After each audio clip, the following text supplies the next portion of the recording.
Her own mother traded her at 15 for 2 sacks of flour to a kind old baker. The flour was still warm. That's a thing I've never told anybody. The mill had run it that same morning, and when Orville Fitch lugged those 2 sacks to the door of the Calloway house and set them down on the porch boards, I could feel the heat in them through the burlap. Not much, just enough to know they were fresh. I set my palm flat against the side of one and held it there for a moment while Orville climbed the steps, and that warmth came up through my hand, and I thought about the grain that had been milled into it, and the hands that had done the milling, and the ordinary industry of an ordinary morning that was leading, without anyone quite understanding it yet, towards something that was not ordinary at all. I was there because Orville was too old to carry them himself. His hip had been bad since February, and he'd asked me to haul the wagon. I didn't know what he was trading for. He hadn't said. A man doing business doesn't always announce himself to the fellow holding the reins, and I was just the fellow holding the reins. I'd assumed it was some kind of domestic arrangement, a debt, a trade for eggs or preserved goods, the kind of small commerce that goes on in small towns and barely registers. The kind of thing that doesn't require explanation. Her mother came to the door. Cora Calloway, thin as a fence rail, with eyes that had been calculating something her entire life. She looked at the sacks. She reached out and pressed one with her thumb, testing it the way you'd test a peach at the market, checking the density, the give, satisfied herself as to the quality. She nodded. Then she called back into the house. The girl who came out was not what I expected. I don't know what I expected. Something smaller, maybe, something more frightened. She wasn't either of those. She was 15 years old, and she carried a cloth sack that held everything she owned, and she walked to the edge of the porch and stopped there and looked at Orville Fitch with clear, steady eyes. Not calm, just decided, like she'd already done all the being afraid she was going to do, somewhere in the night before, and now she was through with it. Like she'd stood in that room upstairs in the dark and made some agreement with herself about what came next, and the agreement had held. Orville put his hand out to help her down the steps. She didn't take it. She came down on her own and stood in the dirt beside the wagon. Her mother went inside. She never looked back. The door shut, and that was the end of it. 15 years of a girl's life, closed off behind pine boards, as simple as that. No ceremony to it. Nothing that deserved to be called a farewell. I sat up on that wagon seat for what felt like a long time, though it probably wasn't. Orville was talking, explaining something to her in the low voice he used when he was embarrassed. She was listening. The sacks of flour sat on the porch, and I thought that's all it took. 2 sacks, still warm from the mill. A mother who weighed her daughter against a commodity and found the commodity sufficient. My name is Amos Briggs. I was 52 years old that spring, and I'd been working for Orville Fitch going on 11 years, baking bread and pies, and the occasional wedding cake for the town of Garnet Wells, Colorado, which was not a large town and did not require a large bakery, but required one nonetheless. I slept in the small room off the storeroom, a room about 9 feet by 10 with a window that faced the alley and a hook on the back of the door. I had no family left. I had a bad shoulder from a fall off a roof in another life, one that ached through its full range of motion on cold mornings, and had done so for 15 years, and I'd stopped thinking of it as a wound and started thinking of it as information, a weather prediction built into my body. I had a scar along my jaw from a thing I don't need to go into, and I had 11 years of flour in my knuckles and the permanent smell of yeast about me that no amount of washing entirely fixed. I was not a man women looked at. I want to say that plainly and without self-pity because it's just the fact of it. I had been looked at once by one woman, and she had died of fever 12 years before that morning, and I had set aside the habit of expecting it the way you set aside tools you no longer have use for. A man can do that. You set things aside. You find the shape of the life that remains and you inhabit it. You keep working. I helped Della up to the wagon seat because there wasn't room in the back, and we rode to town, the 3 of us with her between Orville and me. She smelled like wood smoke and something else, something green and clean that I couldn't name, not perfume, nothing like that, just the smell of a person who had been outdoors that morning, who had stood in a yard somewhere and breathed clean air before all of this. She sat straight. She held her cloth sack in her lap with both hands and looked at the road ahead. Orville talked the whole way. He was a talker when he was nervous. He told her about the bakery, about the hours, about how he liked his coffee, 2 sugars, strong enough to stand a spoon in, a particular thing of his. He talked about Garnet Wells, the people in it, the families she'd come to know. She said almost nothing. Once when we crossed the creek bridge and the boards rattled under us, she put one hand flat against the side of the wagon, just steadying herself, and I saw that her knuckles were rough already. 15 years old and her hands were already a working woman's hands, the skin chapped and reddened at the joints. Whatever her home life had been, it had not been soft. I didn't say anything to her that first day. I didn't know what there was to say. She wasn't a servant exactly, though that was the arrangement. She'd work in exchange for room and board and learning. She wasn't family. She wasn't nothing either. She was a person who had been traded for flour, and she'd come with her chin up and her eyes clear, and I thought that deserved some kind of quiet respect that I didn't have the words for at the time. Her name was Della. Orville's wife, Merle, had been dead 4 years. There was a room above the bakery that had been Merle's sewing room and then nothing for a long time, just a space that held the absence of a person, and that was where Della slept. Orville had put a cot up there and a washstand and a hook on the door. It wasn't much. She made it hers in about 3 days. She brought in a flat piece of limestone she'd found by the creek, gray and smooth-edged, and set it on the washstand where it sat like an intention, and she folded her 2 spare dresses so they lay exact and square, and she hung her coat on the hook with care. That was the full extent of her decorating. But somehow the room looked inhabited after that in a way it hadn't when it was empty, the way a fire makes a room inhabited before anyone speaks in it. The first week I watched her the way you watch something unfamiliar that's moved into your space. Not suspicious, just observant, trying to understand the shape of her. She worked hard, that I knew within 2 days. Harder than Orville expected, I think, because he kept looking a little surprised at her, the way a man does when a thing performs better than he paid for. She learned the bread fast.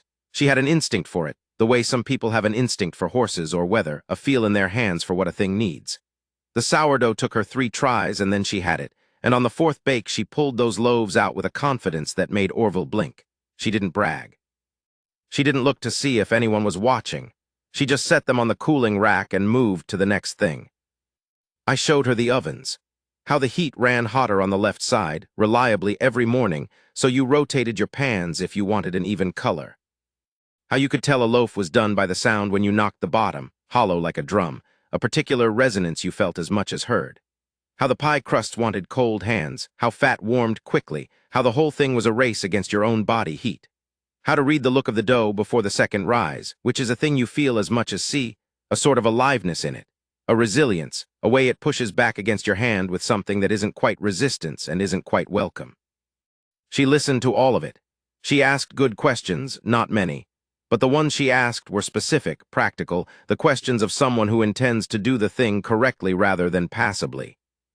Not will this work, but how do I know when it's right? There was a moment, maybe the 3rd week, when I was explaining exactly that, how to read the dough, and she leaned over the bowl with me, her shoulder an inch from mine, and she was listening with her whole body. I can't explain it better than that. Some people listen only with their ears. She listened with her whole body, her weight forward, her hands quiet, everything in her attending to the thing she was trying to learn. I stepped back and gave her room. Orville was kind to her, I should say that. He was a kind man by nature, which is why the arrangement turned my stomach even though he meant well by it. He'd made the trade because his bones were failing him and he needed help, and Cora Calloway had come to him with the offer, and he'd taken it, because in his mind it was better than whatever else might have happened to her. He'd seen enough of Cora Calloway to know what that house was. So maybe he'd done a decent thing in an indecent way, and maybe he couldn't be entirely blamed for the arithmetic that had led him there.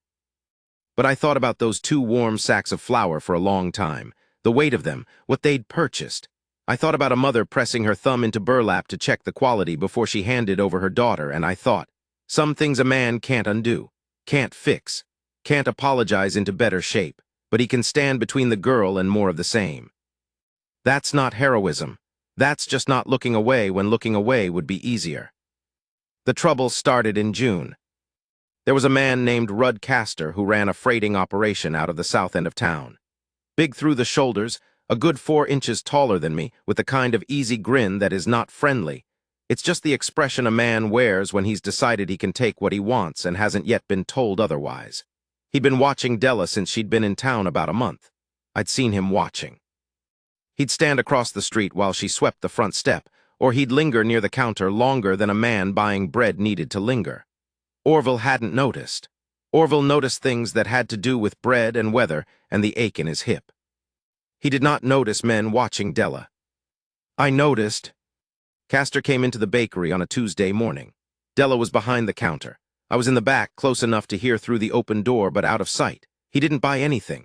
He leaned on the counter and talked. I couldn't make out all of it, just the tone, slow, proprietary, the drawling confidence of a man who has never been told no by anyone who could make it stick.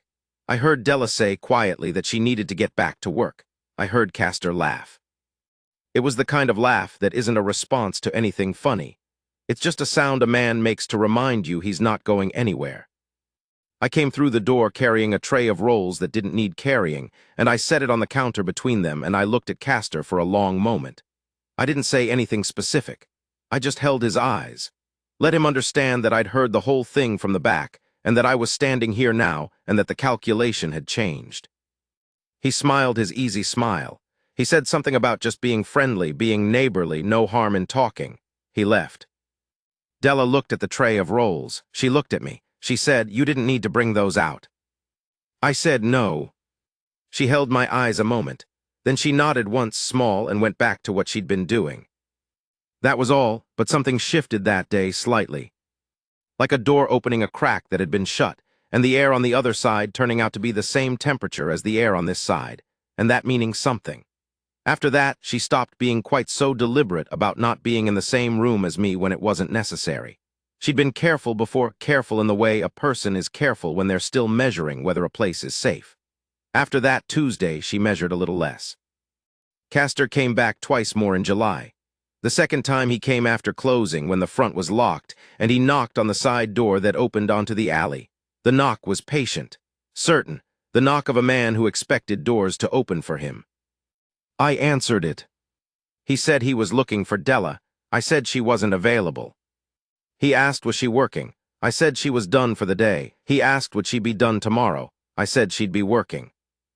He left, but the smile was thinner this time. The calculation behind his eyes was running a different sum. He was deciding whether I was a problem worth going around or worth going through. I told Orville about it that evening. Orville was troubled. He chewed on it and looked at his hands and said he didn't want trouble with Castor because Castor had connections. He moved freight for half the businesses in the county, and the marshal was a practical man who didn't want his ledger complicated. I understood what Orville was saying, and I was not angry with him for saying it. Fear is a rational response to real things, and Orville's fear was rational. But I understood also that understanding a man's fear doesn't obligate you to live inside it. I slept lighter after that. I'd come awake at small sounds, a board settling, wind changing, and lie there in my 9x10 room and listen to the bakery around me. I made sure I heard her go up the stairs at night, heard the latch on her door. That's all I did in terms of visible action. I slept lighter. I listened. I stayed where I was supposed to be. A man can do that much without making it into more than what it is, without calling it anything, without needing anyone to know he's doing it. You just do it because it's what you'd want done if the situation were reversed. August was hot. The kind of hot where the air sits on you like a wool blanket and the bread dough rises too fast and you have to account for it, have to slow everything down or you end up with a loaf that collapsed on itself. The ovens added their weight to the air inside the bakery, and by midday it was better to stay still than to move if you had a choice. There is no choice in a bakery. You move and sweat and keep going. I was in the storeroom one evening late, inventorying the spice tins by lamplight, cinnamon, clove, nutmeg, ginger, allspice, cardamom, going through them in order and writing down what we needed, when I heard her come down the back stairs. She stood in the doorway of the storeroom holding a cup of water and looking at me. She'd done that sometimes, appeared in a doorway, watching. I'd learned not to make much of it. She was a person who thought before she spoke, and sometimes she needed to stand somewhere and think first. I went back to counting tins. She said, "Do you know why she did it?" I didn't have to ask who. I set down the tin I was holding and looked at her. I said no. She said, "I used to think she was hungry. We were hungry a lot through the winters especially. I thought she did it because she was desperate because there was nothing left." She paused. But she didn't eat more after. She was the same. And she sold the flour to the Dunn family 2 weeks later for cash. She wasn't hungry. Another pause. She was just tired of it, tired of me. I was one more thing that needed something, and she was done with things that needed something. She said it flat. No self-pity in it, no bitterness that had curdled into something dramatic. Just the fact, laid out like something she'd been turning over for months and had finally gotten to the bottom of. The way you lay out a set of accounts when you've finally found where the numbers stopped adding up. I set down the tin I was holding. I looked at her steadily. She was standing there in the dim storeroom light, 16 years old by then, this girl who had been traded for 2 sacks of flour that her mother had sold for cash, and she was not crying. She was just done figuring something out and reporting it. I said, "That's on her, all of it, every part of it. That has nothing to do with your worth." She looked at me, she said, "I know." She said it quietly, but she meant it all the way through. She already knew. She'd figured that out too at some point in those months. She'd said it out loud because she needed to hear it from someone else's mouth to have the fact confirmed by another witness, and now she had it, and that was enough. She went upstairs after a while. I finished the tins. I went to sleep that night thinking about how much a person can carry and still walk upright, still come down the stairs to ask the question out loud, still say "I know" when you give them the answer, like the knowing was solid ground under her feet that she'd tested and found it held. Winter came early that year, the first hard snow before Thanksgiving. I remember the morning it started. I was up at 4 as always, getting the first fire going in the big oven, then the smaller one. The snow was coming sideways past the small back window, fine and dry, the kind that doesn't pile deep but works into every crack and gap. The bakery warmed up as the ovens climbed. I worked in that warmth while the town outside went white and still, and there was a particular quality to the morning because of it.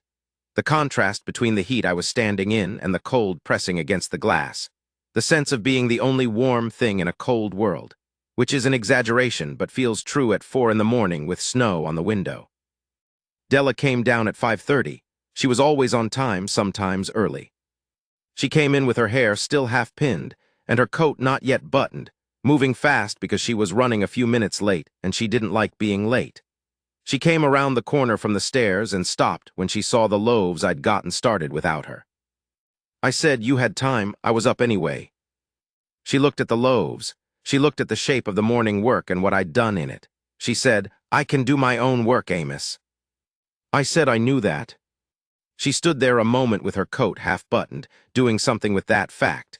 Then she came around the table and started in on the morning rolls without another word, and after a minute without looking up, she said, "Thank you." It was the first time she'd thanked me for anything that wasn't directly asked for. I don't know why that stayed with me, it just did. By December, she was running more of the bakery than Orville was. His hip was worse. Some mornings he didn't come down until nearly 8, and by then she and I had been going for 3.5 hours. She managed the orders. She kept the ledger. Orville's handwriting had become uncertain by then, shaking slightly on the numbers, and she'd taken it over without making a thing of it, just started doing it. She had a memory for what people wanted, the particular way different customers needed things. Mrs. Harlan's brown bread denser than the standard because she had bad teeth, and a dense loaf lasted longer when you could only eat so much at a time. The hotel wanted smaller rolls, so they went further down the table. The schoolhouse wanted their pies on Thursday, not Friday, because the teacher liked to serve them while they were still close to fresh. Small things that added up to understanding the town, understanding what it needed, understanding how to be useful in a specific and personal way. Orville noticed. He started talking about her like she was a partner in the enterprise rather than a help. He'd say, "Della thinks we should order more rye," the way you'd say, "My partner thinks," with the weight of equal standing behind it. That was a change, and it was the right change, and it happened because of what she'd done with the opportunity she'd been given, not because anyone handed it to her. Me, I kept doing what I'd always done, showing up at 4, running the ovens. Being where I was supposed to be. I don't think much about my place in things as a general practice. I show up and I work and I try not to take more than I've given. That's the whole of my philosophy if I have one. But I watched her through that winter. I watched her move through the bakery with a certainty she hadn't had in April, a certainty that lived in her body, in how she carried herself, in where she put her hands. She'd learned where everything was, not just in the kitchen but in herself, what she was capable of, what she didn't need to fear. That had value to me, that she was less afraid. I had not done much in real terms to make that happen, carried some rolls out at the right moment, answered a door, slept lighter than I'd used to, but maybe that had been enough. Maybe not filling a space with your own fear is a thing you can give someone. Maybe a steady man in a room is its own kind of gift, even when he can't measure what he's given or write it down. The trouble with Castor didn't end in July. He came back in January. I should have expected it. A man like that doesn't quit when you close a door on him. He recalibrates and waits for the season when closing doors is harder.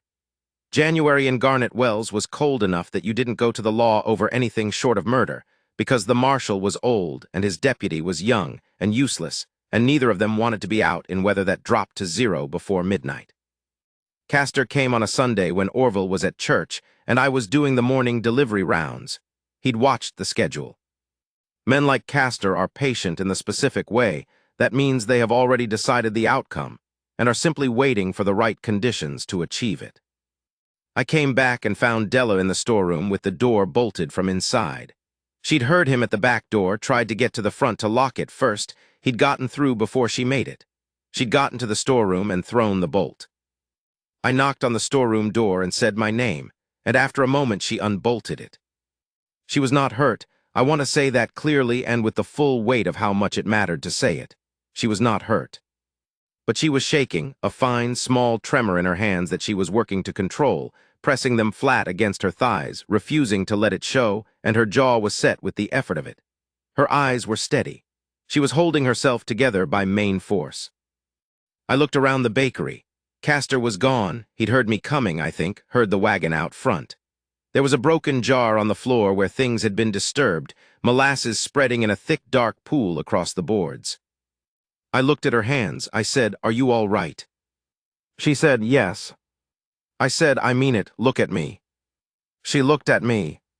Her eyes were steady, but there was something behind them that wasn't steady, something that had been a frightened girl for one bad hour and hadn't entirely left yet, sitting just behind the steadiness like a second skin. I said, "He's not coming back." She said, "You don't know that." I said, "I'm going to make it the case." I cleaned up the molasses. I got her a cup of coffee and set it in front of her and made her sit down. Then I went and found Rudd Castor. I won't give you the full account of that conversation. Most of it doesn't need saying. What I will say is that I found him at the feed store and I walked up to him in front of 4 other men. The feed store owner, 2 ranchers from north of town, a hand I didn't know. And I told him, at a volume they could all hear without any ambiguity about what was being said, that if he came near the Fitch bakery or came near Della Calloway again, there would be a reckoning, and that I meant a personal, lasting one. And that I was not the sort of man who made remarks of that kind as a figure of speech.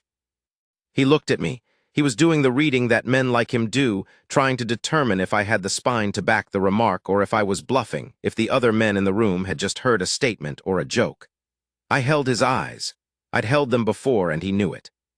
He said I had no claim on her. I said, "That's right, I don't. She's not a possession and she doesn't belong to me. That's exactly the point." I let that sit a moment. "And she doesn't belong to you." He left the feed store. He didn't come back to the bakery. Not that month, not the next, not the month after that, not ever as far as I know. I'm not a man who looks for fights. I want that stated plain. I've been in enough bad situations to know that a fight nobody wins is not a point of pride and is not something a sensible man seeks out. But there are moments when a man must place himself between a thing and harm, and when the moment is clear, you don't measure the cost first. You don't run the arithmetic. You stand where you're supposed to stand and you stay there. Spring came again. A year had gone by since the morning on the porch. Della was 16 going on 17. She moved through the bakery like it was hers, which in every practical way it nearly was. Orville was failing slowly, his hip, yes, but something more general than that, a tiredness that went past the body, the kind that happens to a man when he has done most of what he came to do and can feel the edge of it. He sat by the front window more. He let things go that he used to hold. He'd watch the street from that chair with an expression that was not unhappy. It was more like taking things in, storing them up, saying goodbye slowly. He told me in March, privately, that he'd decided to leave the bakery to Della when he died. He was sitting in his chair and I was standing by the window with the afternoon light falling between us, and he said it the way you say a thing you've been thinking about for a long time and have finally resolved. He said, "She's earned it more than anybody I know of, including me." He paused. "Especially me." I said that sounded right. He gave me a long look. He said, "What about you, Amos? You going to be all right?" I said I'd be fine. He said, "You know she thinks of you like a father." I said I knew. I said I was glad of it. He nodded slowly, satisfied, and went back to watching the street. We didn't talk about it again. I believed it then, the thing he'd said. I held to it for about another year, which is not a long time in one way and a very long time in another. It was the honest belief of a man who is trying to be decent and has decided what decency requires of him. What shifted it, I don't have a single moment to point to. It was a dozen small things. The way she handed me things, a cup, a tool, the corner of a towel, with a naturalness that had a different quality than the way she handed Orville the same things, a quality of ease that wasn't the same as ease with a father. The way she'd started standing near me when we were waiting on something to come out of the oven, standing near me without needing to, just because it seemed to be where she wanted to be. The way she laughed, a sound she kept mostly to herself, not loud, more private than that, something she didn't let out until she was sure of where she was. By the fall of that second year, she let it out in the bakery without thinking. That was new. I noticed all of it the way you notice weather, not because you've decided to track it, just because it accumulates. And then she was 18. I don't mean that to sound a certain way. I mean that she had become an adult by every real measure, not just the number of years. She ran the business. She managed the money with a care and precision that would have made any banker nod. She had women from town who came to her for advice about their households, 3 of them, regular women 10 and 15 years older than her, because she'd proven herself reliable and plain-spoken, and she gave answers without needing to be thanked for them. She had a wholeness about her that she'd built herself, piece by piece, out of flour and early mornings, and the particular dignity of a person who has been thrown away, and decided not to stay thrown. I watched this and felt something I hadn't felt in a long time. I don't have clean words for it. Pride, partly, the pride of a man who has watched someone grow into themselves and is glad to have had any part in the conditions that allowed it. Something else that wasn't pride. Something that was more about where I stood in relation to her, the way you sometimes find that you've been walking towards something for a long time without deciding to, and one day you notice how close you are. I want to be honest about what I did with that. I went away from it, deliberately. I said to myself, "You are 54 years old and she is 18, and there is no world in which your wanting something means she should be burdened with it. You keep doing what you do. You show up at 4. You hold the line. You are the baker and she is the baker and Orville is in his chair by the window, and that is a life, and it is more than you had a right to expect when you came to this town with $40 and a letter." I meant all of that. I held to it through that fall and the winter following. I was careful. I kept my distance at the correct intervals. I made sure I was nothing she needed to think about or manage. Orville died in March. Not sudden. He'd been going since Christmas, visibly, in the way that is more letting go than fighting, more like a man setting things down one by one than a man being taken. He died in his chair by the front window on a Tuesday morning with the light coming in flat and pale across the floor, and when Della came down the stairs and found him, she sat beside him for a while before she came to get me. She gave him the time. She didn't rush it into something that needed to be handled. She sat with him and gave him that. I went in and stood beside her.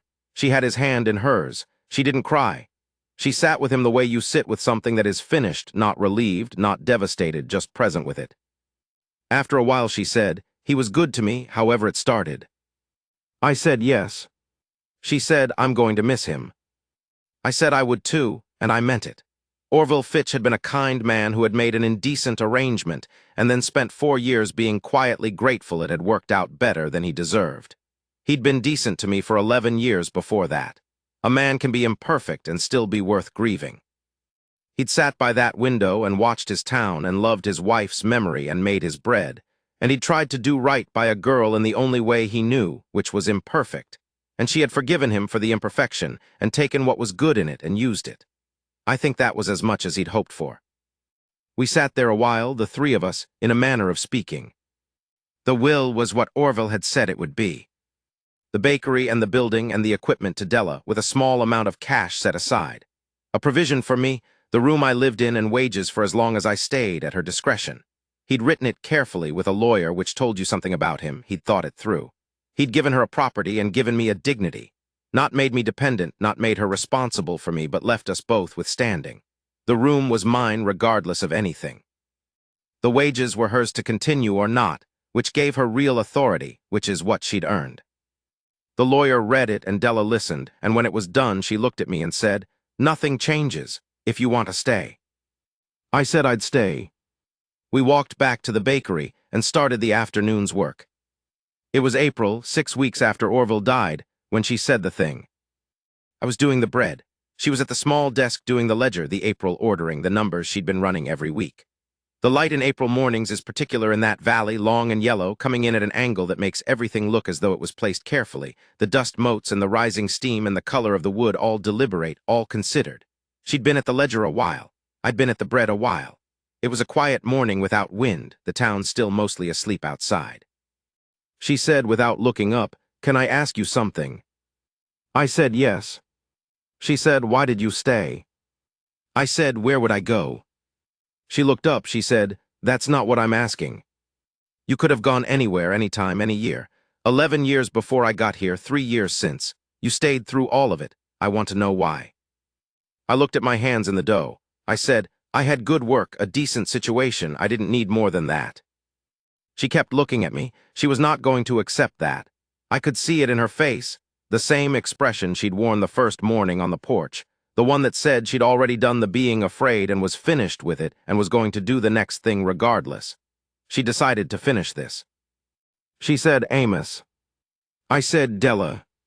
She said, "I'm not 15 anymore." I said, "I know." Long quiet, flour dust hanging in the morning light, slow drifting. She put the pen down carefully, with the exactness she put things down with when she was thinking hard. She said, "When I came here, you were the first person who saw me like I was a person, not an arrangement Orville had made, not a problem that had been dropped off at the door, not something that needed managing or worrying about. You were just yourself, doing your work, and you treated me like I was doing my work, and that was all." She paused. "And you answered that door, and you carried those rolls out, and you told me what I already knew in the storeroom because I needed to hear it from someone else. And you went and talked to Castor." Another pause. "You did all of that, and you never made me feel like I owed you a single thing for any of it." I said, "You didn't." She said, "I know I didn't. That's what I'm saying. That's not common, Amos. Men who help and want nothing for it. That's not." She stopped, took a breath. "I'm not good at this kind of talking."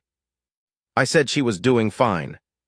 The corner of her mouth moved. She said, "I've been trying to find a way to say this for a year." I put down the dough. I looked at her. She stood up from the desk. She came around it and she walked to the bread table, and she stopped a foot from me, and she looked at me the way she used to look at the dough before the second rise, the way you look at a thing you intend to understand fully, to get to the bottom of. She said, "You're going to say you're too old." I said, "I was thinking about it."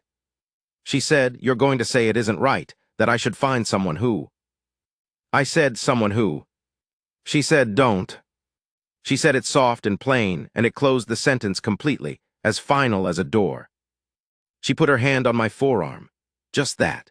Her hand on my forearm, flour and all, her rough hand on my flour-dusted arm, and she looked at me with those eyes that had been clear since the first morning I'd ever seen them, the eyes of a person who has done the being afraid and come out the other side with something intact, and she said, "I'm not a girl you took in. I'm not an arrangement that's still running. I'm not something that happened to you and that you're responsible for. I'm choosing you. I want you to understand the difference between those things." I stood there in the April light with flour on my hands.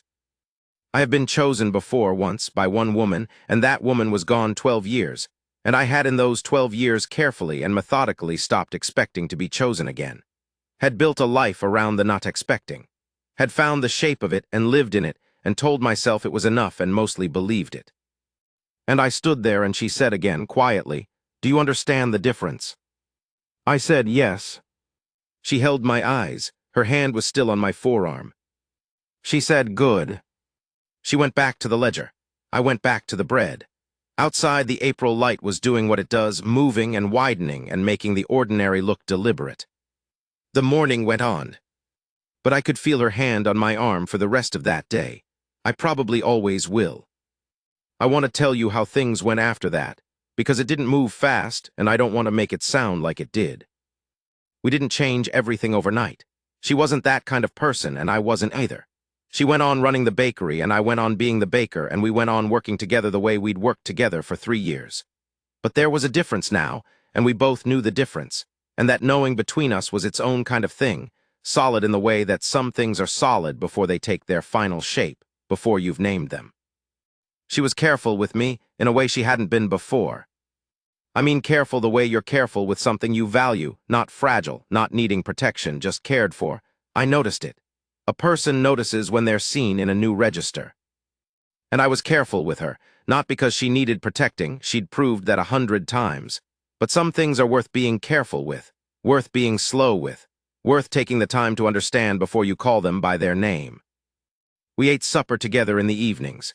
We'd always done that when Orville was alive, the 3 of us at the small table in the back, but now it was the 2 of us, and the quiet between us had a different quality.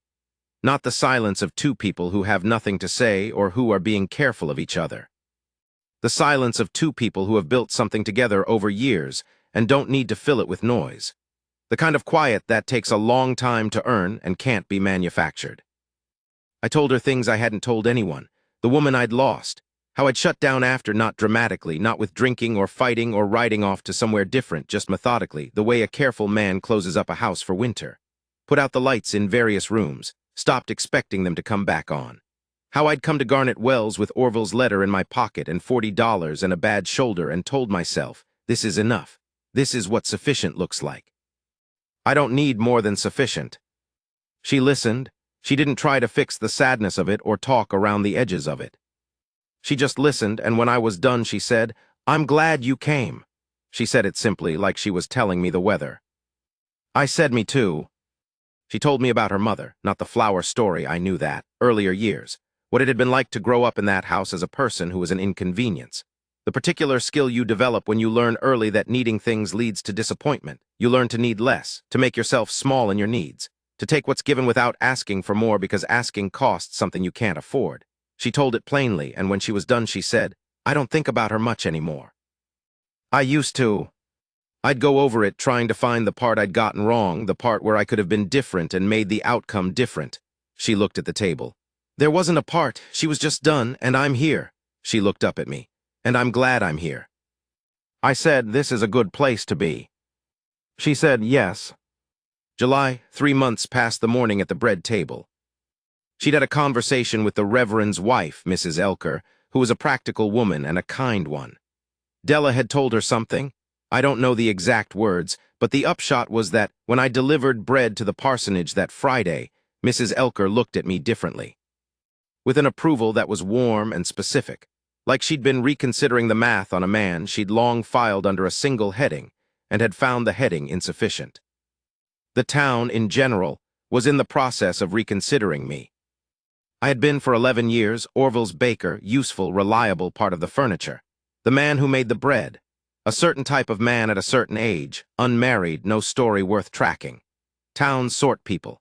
You get sorted early and then you stay sorted because it's easier for everyone if the sorting holds. But Della sorted differently. She had a standing in Garnet Wells by then that she'd built the way she'd built everything, piece by piece, without needing anyone to hand it to her. When the woman who ran the bakery and kept the books and gave the household advice began to treat Amos Briggs as a man worth something, not as furniture, not as the baker, but as a man people noticed, and the math shifted. I don't say this is the thing that mattered. The thing that mattered was April. The thing that mattered was her hand on my arm and the words she'd said. But I'll tell you what it did to me to have people look at me differently. To have men nod to me with a different weight in the nod, a weight that said they saw something standing in front of them. To have old Mrs. Harlan say, when I brought her dense brown bread on Thursday, I hear you and Della are a pair, and say it with a smile that was nothing but warmth, warmth without condition or complication. I'd forgotten what it felt like to be seen as a man who had something to offer. 12 years of telling myself I didn't need that, and it turns out you can tell yourself a thing for a long time and still feel it when it comes back.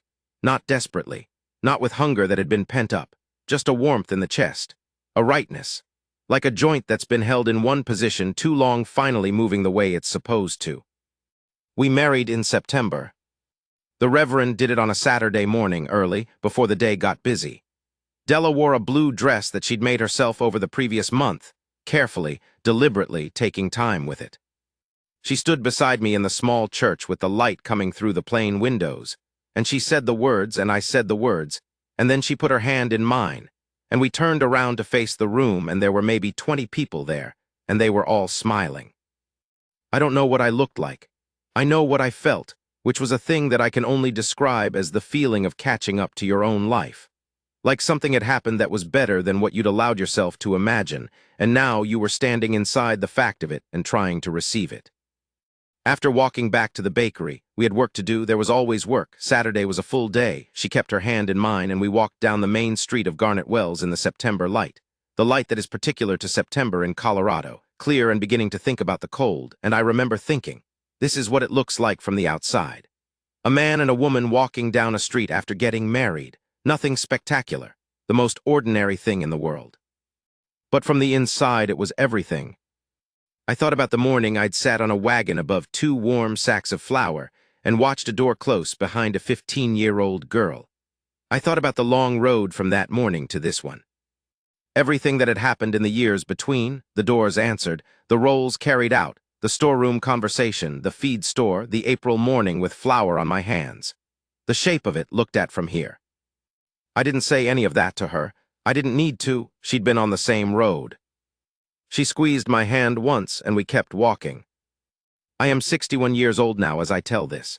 It is December, and there is snow on the ground, the same kind of fine, hard snow as that first winter she was here, working into every crack. The ovens have been going since 4, and the bakery is warm.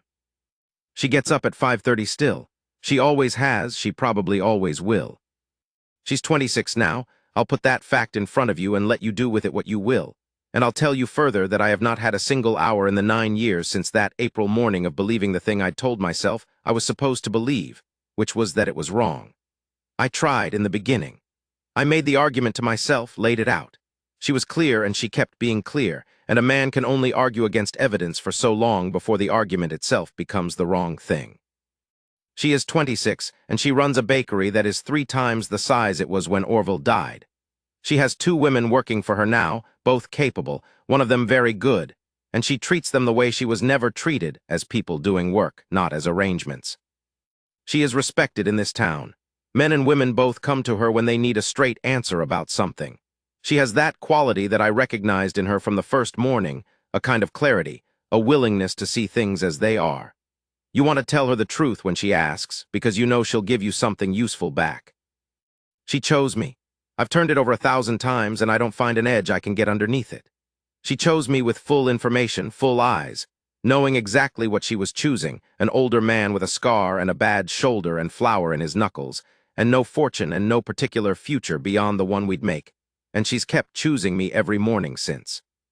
If that sounds like a small thing to you, spend 12 years telling yourself you don't need it. Then find out what it feels like when it arrives. Last week a young man came into the bakery, a salesman of some kind, good-looking, easy manner, the kind of young man who has learned that his face is an asset and tends to spend it freely. He gave Della the kind of attention a man of that type gives a woman who is worth looking at. He was smooth about it. I was in the back, and I watched it through the doorway without being seen.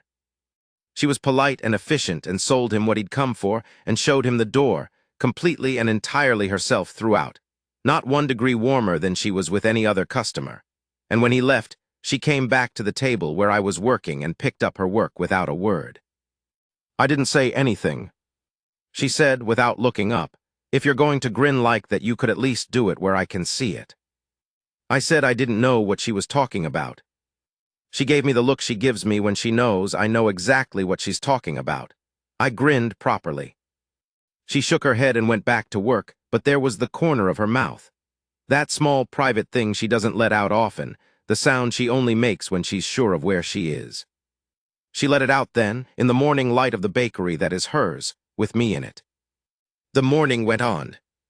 I have been trying to say, throughout all of this, what it is to be a man at 61 who built himself a life around the sufficient and the reasonable and the day-to-day, and then to have received more than that.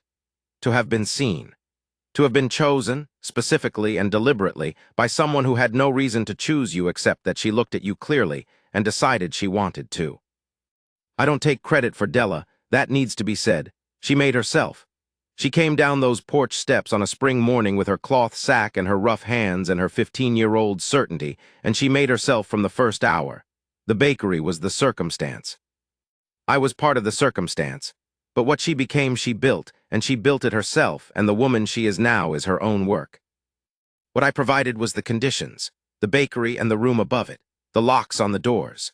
The rhythm of someone showing up at 4 in the morning, every morning, not because they were required to, but because it was the right thing to do, and they intended to keep doing right things as long as they had legs under them. A man in a room who held the line when the line needed holding and otherwise stayed out of the way, and let her become what she was becoming. She chose that in the end.